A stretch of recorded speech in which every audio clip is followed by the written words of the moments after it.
చాలా మంది మహిళలు మగవాళ్ళు ఈ రకమైనటువంటి చట్టాలను ఉపయోగించి భయపడుతూ ఉన్నారు. దీని నుంచి అసలుకి పర్మనెంట్ సొల్యూషన్ ఏంటి సార్? చాలా మంది చేసే తప్పేందంటే ఏదన్నా ఇష్యూ జరుగుతున్నప్పుడే ఒక మంచి అడ్వకేట్ ని మీరు కాంటాక్ట్ అయ్యి ఇష్యూ జరుగుతున్నప్పుడు సలహాలు తీసుకోవడానికి పెద్ద ఖర్చు ఏం కాదు. మా అంటే ఒక 1000 రూపాయలు 2000 డిపెండ్ అపాన్ ద అడ్వకేట్ కున్న ఎక్స్పీరియన్స్ నాలెడ్జ్ ని బట్టి వాళ్ళు ఛార్జ్ చేస్తారు.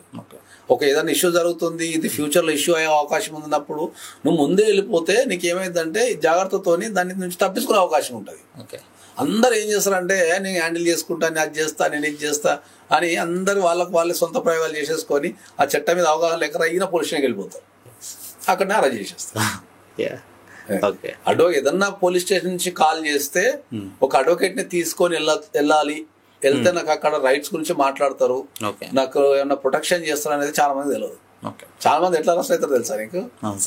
ఏం లేదు, జస్ట్ ఒకసారి పోలీస్ స్టేషన్కి వచ్చిపోతే నేను నీకు ఎంక్వైరీ చేసి పంపిస్తా, లేకపోతే నీతో ముష పెట్టి పంపిస్తా, నీ దగ్గర ఏమైనా తీసుకురా అంటాడు. చాలా మంది ఇలా నడుచుకుంటే పోలీస్ స్టేషన్కి వెళ్ళిపోయి యూఆర్ అండర్ అరెస్ట్ అనగానే అక్కడ వచ్చి కాల్ చేస్తారు, సార్ నన్ను అరెస్ట్ చేశారంట సార్ అని. కానీ నేను పోలీస్ స్టేషన్కి కూడా పోమన్నారు అంటే ఏం లేదు సార్, ఉట్టిగా రమ్మంటే పోయినా సార్ అంటాడు.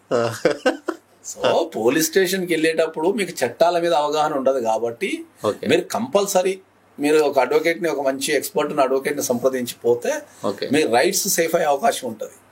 ఓకే, కొన్ని సందర్భాలలో ఏంటంటే చిన్న మిస్టేక్ కూడా అది చాలా డ్యామేజ్ చేసేస్తుంది.